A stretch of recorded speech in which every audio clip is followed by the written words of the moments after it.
Yeah, they had the flick pass. Can you remember? Yeah, that? the flick Flick pass. But it only lasted for 2 years. years, and they went back to the handball. And yes, I think some of the flick passes were pretty loose. yes, they were. Well, they're a bit like now, when you're watching the AFL, half of them were throws. Well, it was probably the Crows who introduced that, of course. But well, I'll get that out of the way. The pitches, but a flick pass. Are you all Crow supporters? For the uninitiated is where you hold it like that and then flick it with the other hand. Is that right? Yeah. I remember because I've got one of those old how to play football manuals.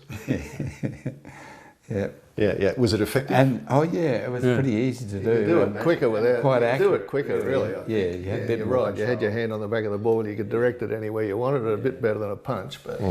Yeah, but then they stopped it after a couple of years, I reckon it was. How else has the game changed?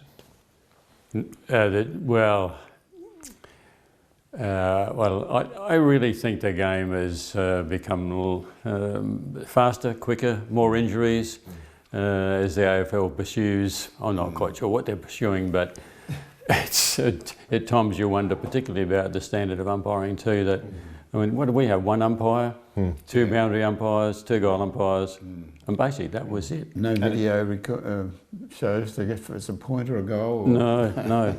But the umpires were consistent because there was only one. And their job was to not really be seen.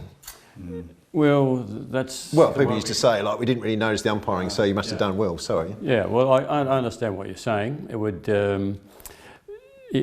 the umpires, I think in those days, they flew into Lincoln and then the team had to organise to pick them up and take them to the ground, which is great because we used to play at Cleve and places like that. So a fair bit of travelling to do. There was a rumour whoever picked them up and dropped them off got the votes. Most free kicks. That would have been pretty accurate. And the most free kicks. And nobody That would have been true too. and nobody got reported because it had to come back to a tribunal. Oh yes. That's true too, actually. Good point. Yeah.